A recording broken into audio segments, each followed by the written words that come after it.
Welcome to Christy Iwuchukwu's Brilliance TV show. I am so excited. Today's topic, I'm being joined by my friend, Deborah Chelette-Wilson. Deborah Chelette-Wilson.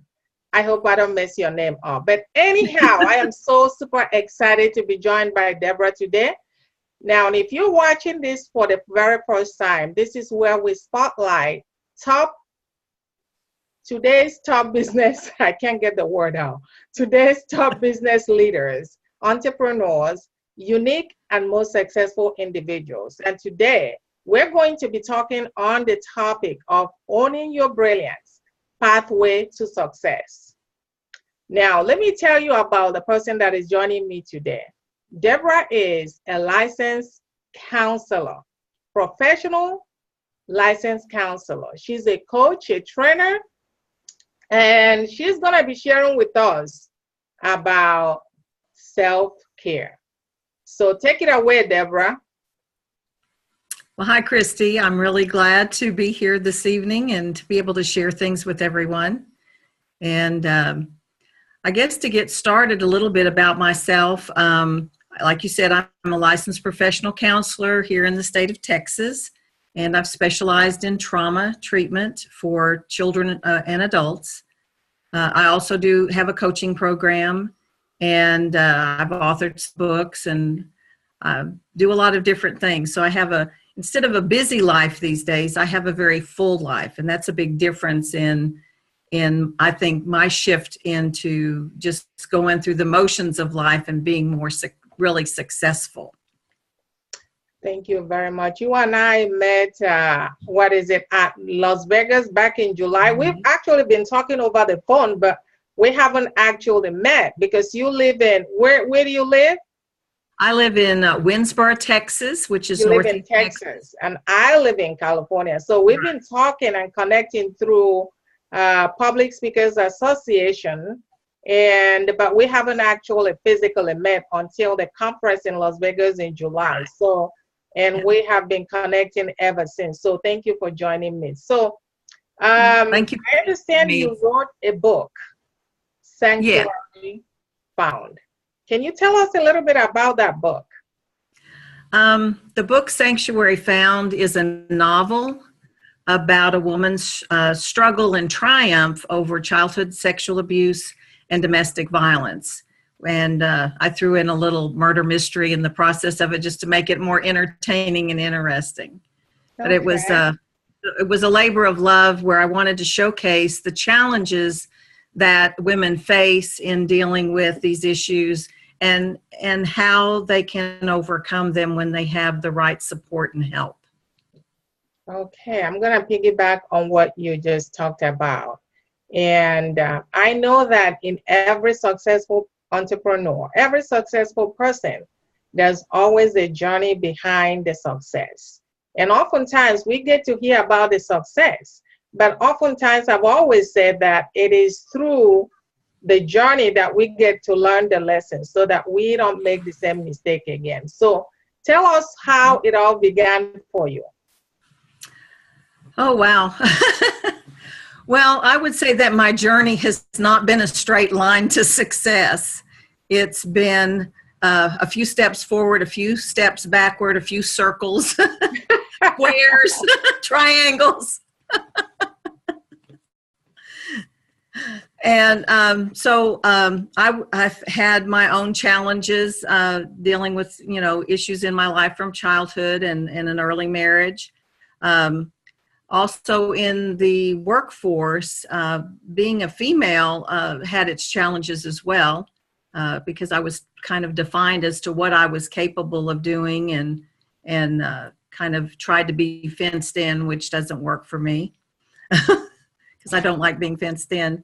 I've had, in my journey, I've had a lot of ups and downs as far as it's kind of like, I listen to my intuition and then I don't. And when I do listen to it, things work well and I make progress. And when I don't listen to it, things fall apart. So I've kind of had this journey of learning through the school of hard knocks because I wouldn't pay attention. to my intuition always when it spoke to me. And so over the years, I've had lots of learnings from doing that. About 6 years ago, I would say I had a big transition, a big transformation, when I realized that kind of through my hard knocks, I had really become very depleted, and in my spirit and in my body. And even though I loved what I was doing, it was like I wasn't getting nurtured. And that's where self-care comes in, because I wasn't self-caring. I was so focused on doing, being that human doing, instead of connecting to the being that I am and asking myself, is this what I need to be doing? And so in that experience one day when I was sitting here in my office, I realized how tired I felt, and that I was becoming basically resentful and angry about how life was turning out for me. Mm-hmm. I didn't expect to be at that place when I turned 60. And so that was like a wake-up call for me, because that was not on my agenda of how I wanted to grow as a human being into becoming that way. And so that was my journey on learning how to self-care about myself and learning how to embrace everything that's happened to me. I call it the good, the bad, and the ugly. And out of doing that, one of the things I realized was that, and I think this is true for a lot of women, we don't have any problem looking at the bad and the ugly. We can tell everybody about that. But when it comes to the good things that we've done in our lives, we really don't focus on those very much. And so one of the things, sometimes your own words come back to haunt you. And so I've said for years, what you focus on is where your energy goes. And I was like, oh, wow, out of my own mouth, I realized I had not been focusing on all of the good things that I'd done in my life, and the things that were valuable to me, the challenges that I'd overcome and survived. I really didn't pay much attention to those. So I began to pull out things that I had kept from different experiences that I had. One that was significant was when I was a firefighter, because that really pushed me and challenged me in ways that I didn't know I could do. And I did all those things. So I pulled out my memorabilia and put it up in my office and began to start appreciating that I had done those things. It wasn't anybody else. I had done all that, and I wasn't giving myself credit for it. And even further back, when I was a Girl Scout, I didn't pay attention to any of that. So I pulled those things out and began to look at the good things that I'd done in my life, how I had, triumphed over difficulties and challenges. And then I, complained about other people not acknowledging me. Well, I wasn't acknowledging myself.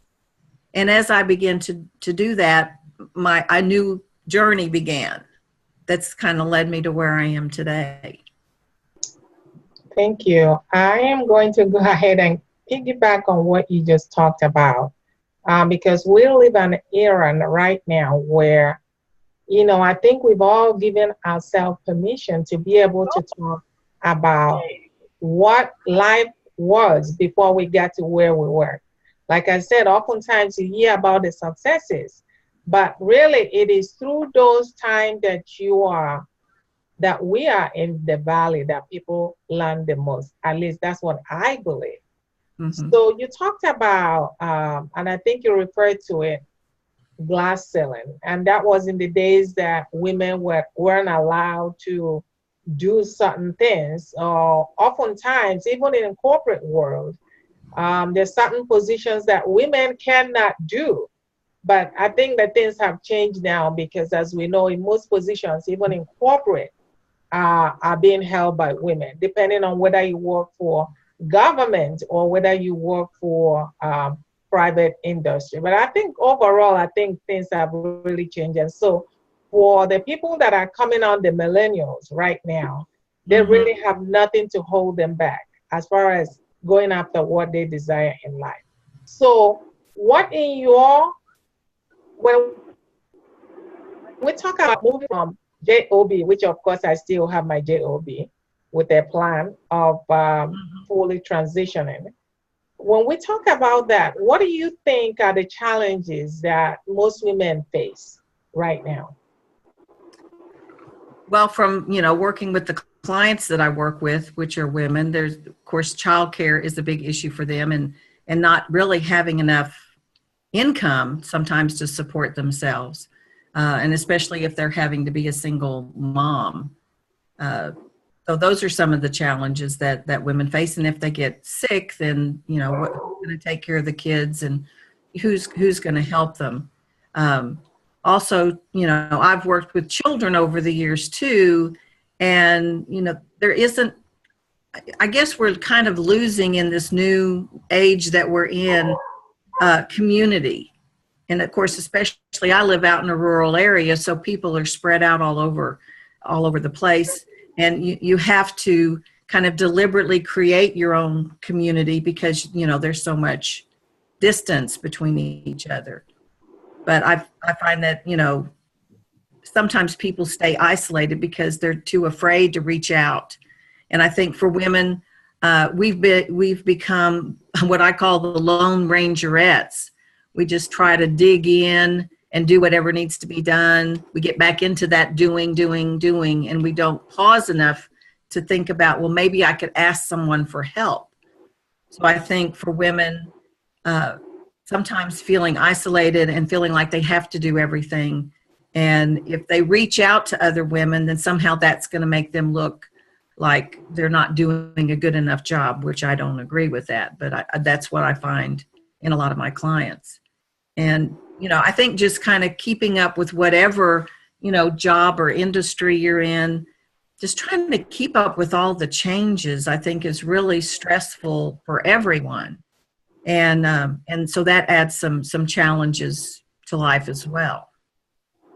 Thank you. I totally agree, because I think in this era that we live now, one of the greatest things that I have really come to appreciate is that it's okay to talk about your challenges without thinking about other people or what other people are going to say. And I think oftentimes as women, it's really, we find it very difficult. We will be appreciating other people, but when we talk about appreciating ourselves or talking about the challenges that we're going through, it's very difficult. And I'm glad to know that things have come to change, that people know that if you have a challenge, most likely someone else has the same challenge. And if you can share the journey, if you can share what you have been through, perhaps you're going to save someone else from going through the same thing and not being so worried about what other people are going to say. So I think that I've seen things really change in that respect and continues to change in that respect. Oftentimes, it's almost like we are in this bubble, or women, sometimes we think we have to compete with other women, but I think there's enough abundance that if you focus on what you do best, if you collaborate, bring what you do best and allow someone else to bring back what they do best, I think we can all come out stronger than trying to operate by ourselves. So I totally agree on that. So what can you tell us in terms of, I mean, you talked a little bit about this, in terms of women in this day and age, how do you see entrepreneurship? And I know that now, more than ever, women are moving into entrepreneurship. How do you see entrepreneurship and in terms of women and self-care? And what impact will not having self-care have on our growth? Okay. Well, for one thing, I think entrepreneurship is an excellent vehicle for women because one size doesn't have to fit all.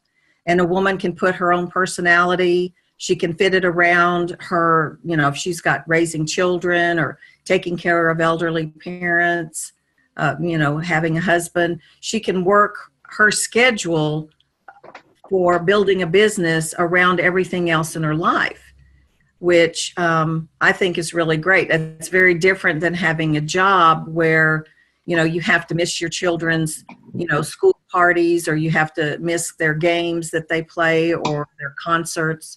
So because I think that really stresses women out, because sometimes it's like, if I'm working, well, I know for me, if I'm working here in my practice too much, then I feel like I'm, not letting some other part of my life have any of my energy, so I get pulled between feeling guilty of where I'm at.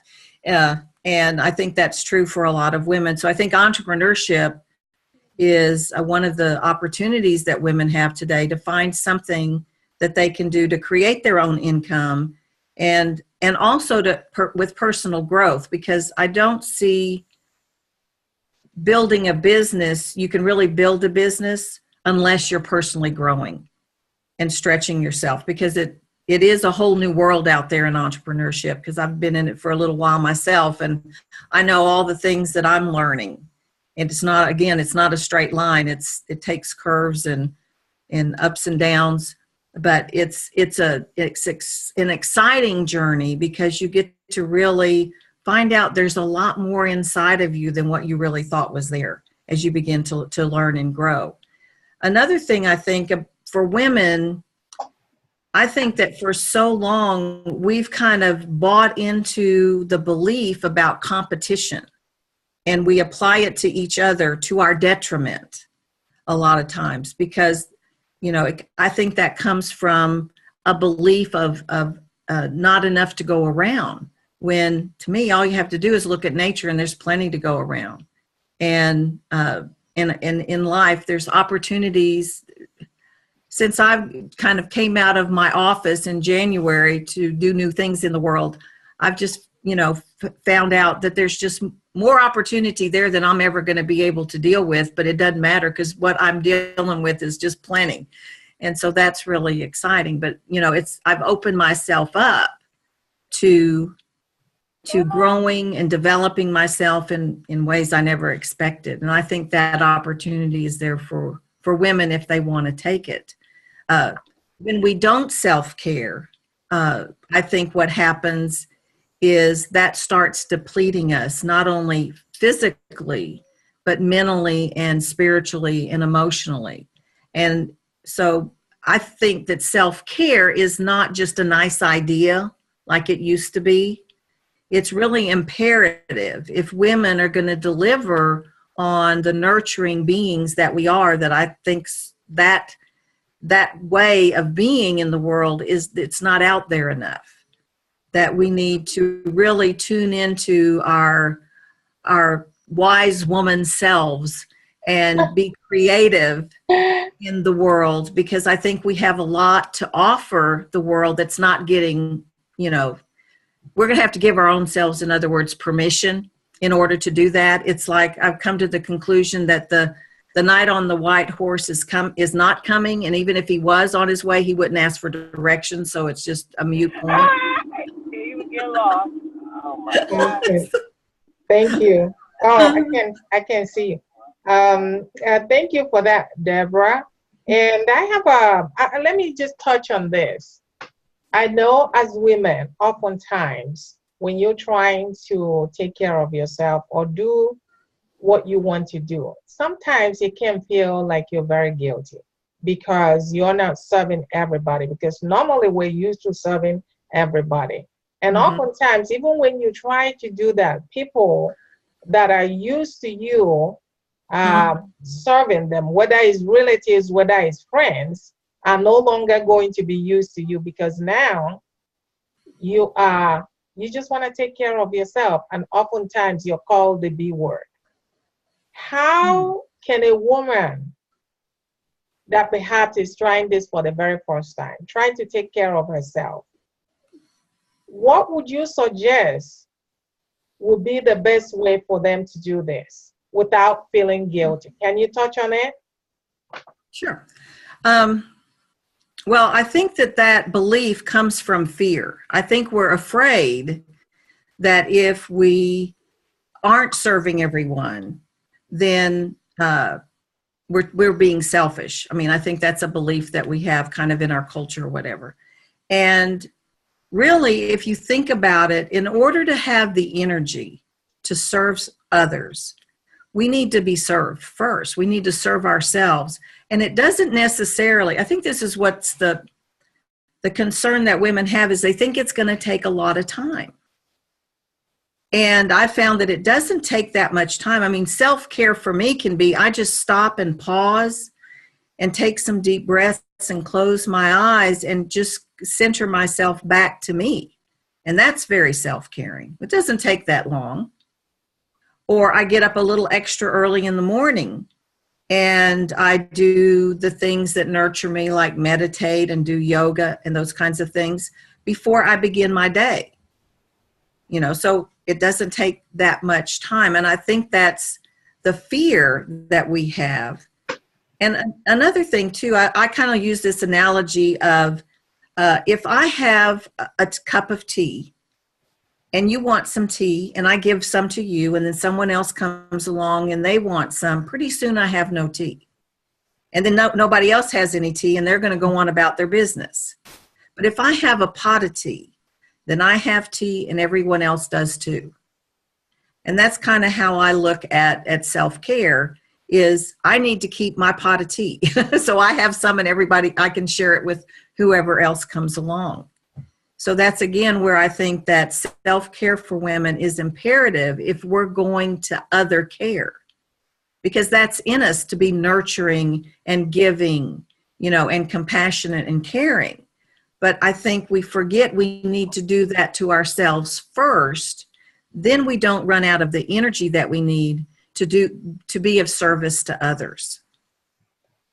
You know, I totally agree, because if you are not happy, you cannot give what you don't have to someone else. And oftentimes, you can get resentful for helping out when you are very tired. So I totally believe that we need to give ourselves time to do some self-care. Whatever it is that you consider to be your downtime, I believe it's imperative, like you said, to give it to yourself, so that when you are serving not from a place of hurt, but from a place of being happy.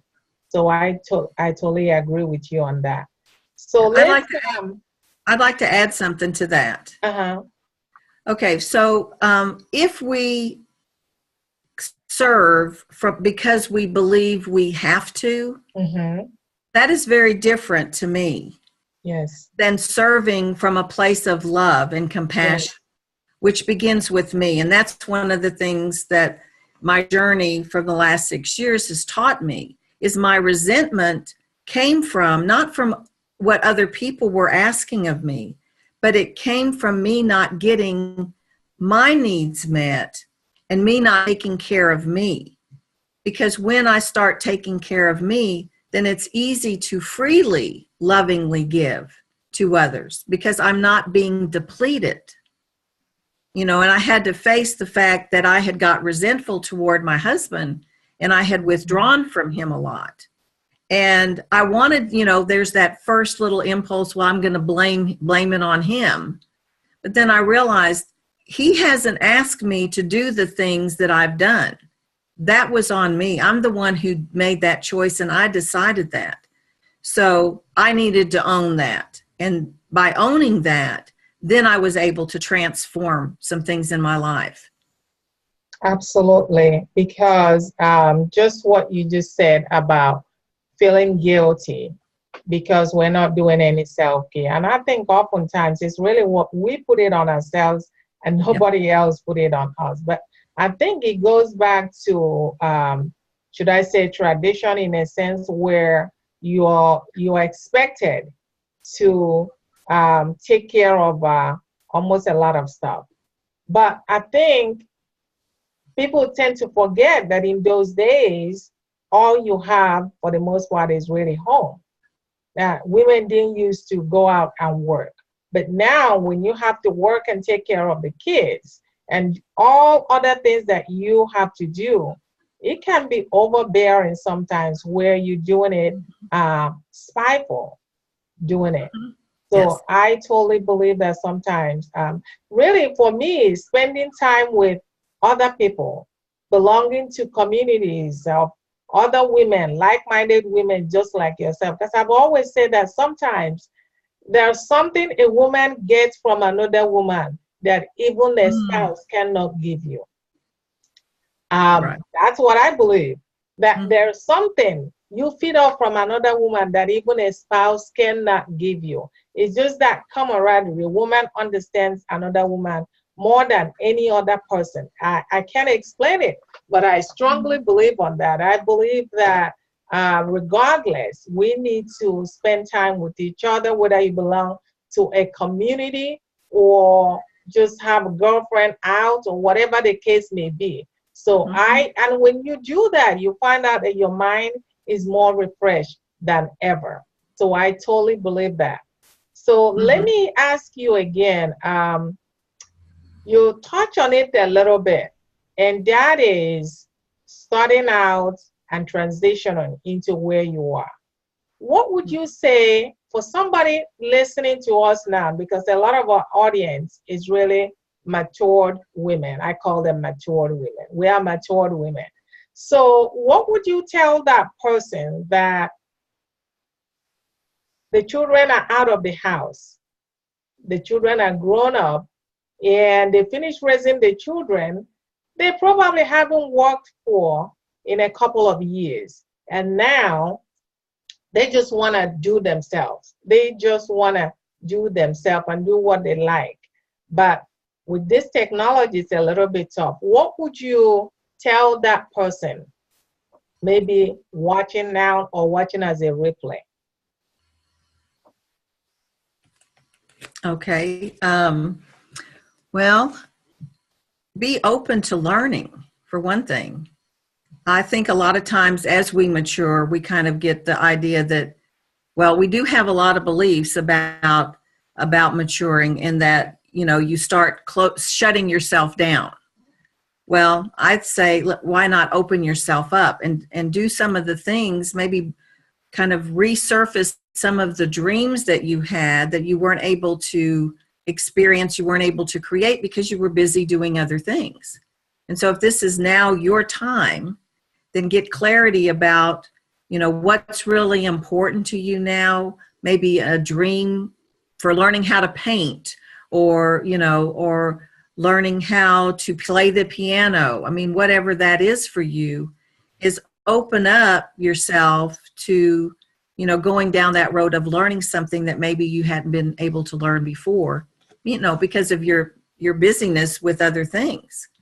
And also, I think one of the things that I found that's very important is to just own all the parts about myself, and especially my brilliance, especially my lovingness, my kindness, the way that I've nurtured people in my life that I've, you know, didn't give myself credit for.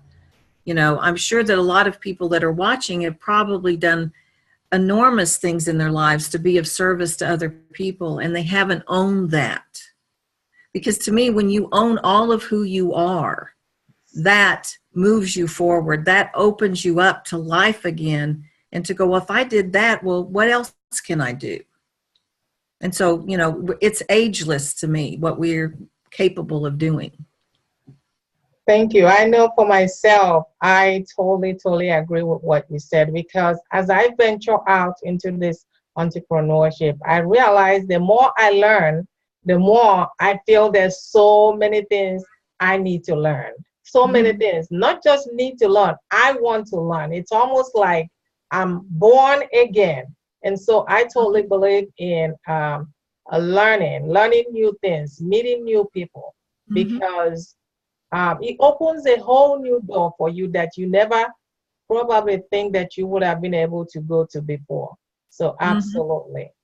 And as we continue in this conversation, can you talk about the self-care that you coach women on, helping them to own their brilliance so that they can walk through the path to success, and kind of tie it all together for us? Okay. Well, the 3 pillars of self-care is the program that I've written that I use. And the first part of it is becoming what I call self-honest. And that relates back to owning everything in your life, the good, the bad, and the ugly. Because we've survived, all of us have had difficulties in our lives, tragedies, traumas, and yet here we all are. And sometimes since I'm a trauma specialist and I've worked with a lot of trauma survivors, it's like we don't realize that we survived, that we did whatever we needed to do to survive, because you can't thrive, you can't rock your brilliance if you don't survive first. So, we all need to go, hey, we did that. Next, now what? What other things, and I think this is just incredible to me, is in spite of the difficulties that we experience, at the same time, we're doing incredible things. And we haven't paid attention to those either. Nurturing children, taking care of people in the community, whatever that service has been that a woman has done in her life. I think we need to give ourselves permission to say, "Atta girl," that we instead of waiting around for someone else to say it, is that we need to own that, those skills that we've developed, just the way that we are, because we're all different, and similar and different in a lot of ways. And we have our own unique talents, like you said earlier, and skills. And why not just take ownership of those? It doesn't mean that you have to stay stuck in that. You can still grow and develop. But I think that, to me, being self-honest is not just about looking at the things that I'm afraid to look at, because I think they might be bad or terrible, but it's about looking at all the good things in me as well, because those are going to really nurture us forward. And then out of being self-honest, then it's about getting into alignment with that. So what are my values? What's really important to me? Gaining clarity about that. And it is a process to do this. I call it the pause process, because in a way you've got to pause a little bit, consistently in order to come to these awarenesses. And I had an experience with a case that I had that really helped me connect to the values that I have that I'd been living and didn't even realize it. It was a very, very difficult year experience with a court case that I was involved in. And it didn't quite come out, it's like I didn't get the outcome I thought that should be there. And so I felt like I had failed this child because things didn't go like I had wanted them to. And it really shook me up. And in that shaking up, I realized, wait a minute, what is really important to me about what I'm doing? And I really took a deep look at that and realized that the value of what I bring to what I do was there, that I did do the best that I could. And I was living consistently with the values that I had, but I wasn't in total control of that situation.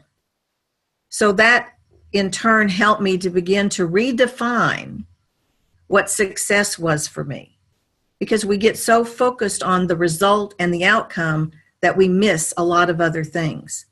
And and that's what exactly I had done, to the point, well, I was just about ready to even quit being a counselor. So that's, what a devastating experience that was for me.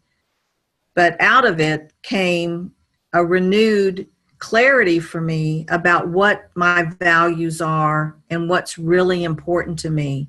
And I decided to redefine success, not by whether I won or lost, but am I living consistently with my values and my integrity?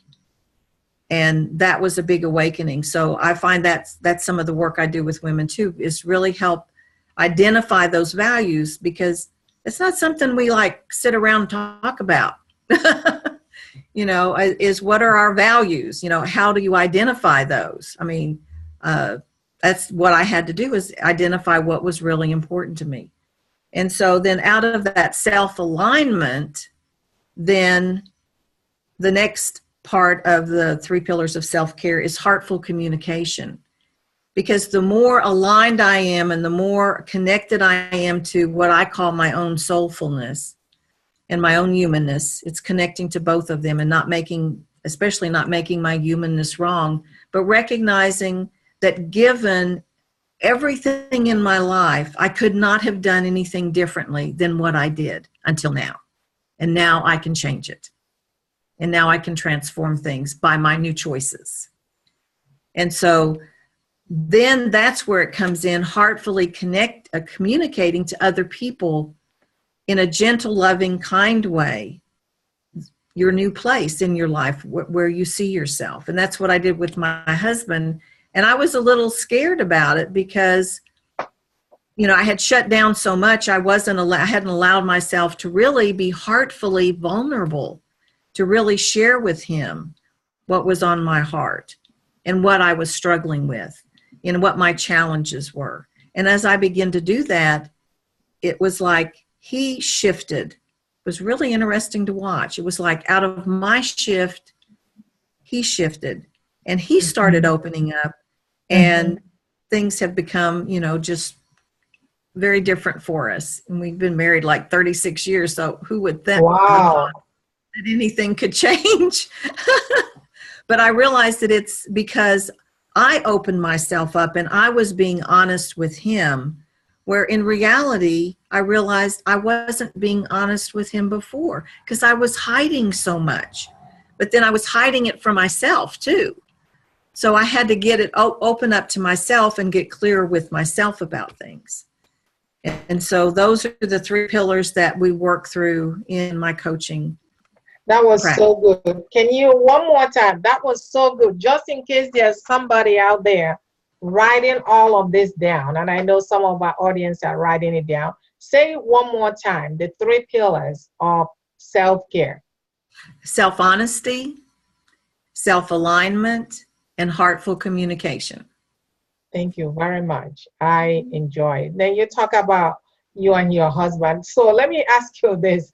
Do you think it's, you're probably not the only one. Do you think that oftentimes it's not really about your husband, it's you specifically, because you feel, or we feel oftentimes that perhaps the other person would not understand, or again, it go back to guilt, right? But in actuality, perhaps the other person didn't get what it is that we want from them. Is that, am I saying kind of the right thing?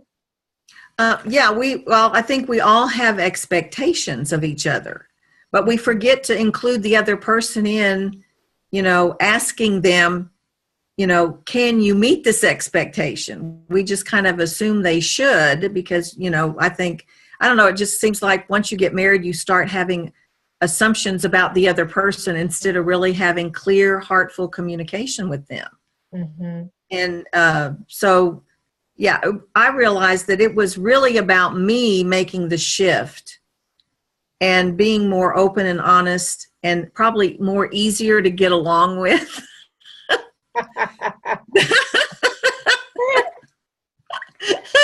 that probably made him be able to move a little bit forward toward me, because I think women scare men. You think so?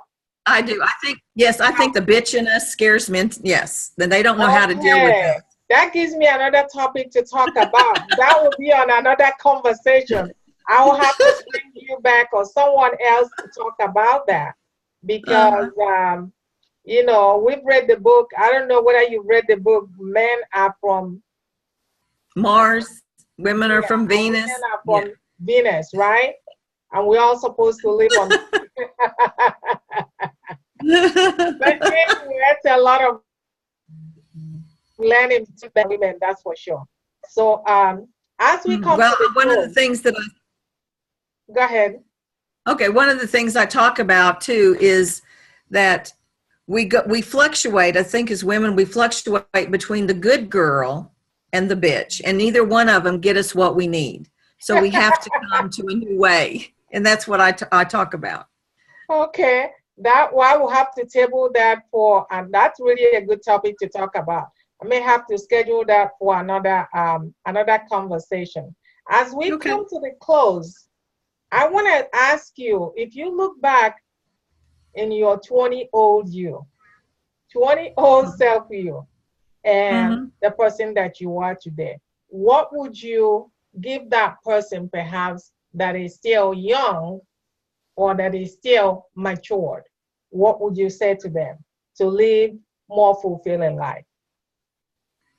I say listen to your intuitive intelligence and you'll do just fine.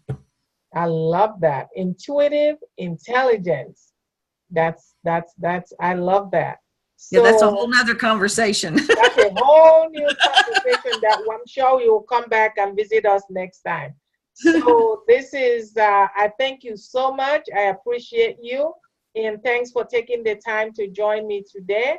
And I'm going to go ahead and turn off the recording now, and the audience can ask questions. So I'm going to go ahead and turn off the recording. Okay.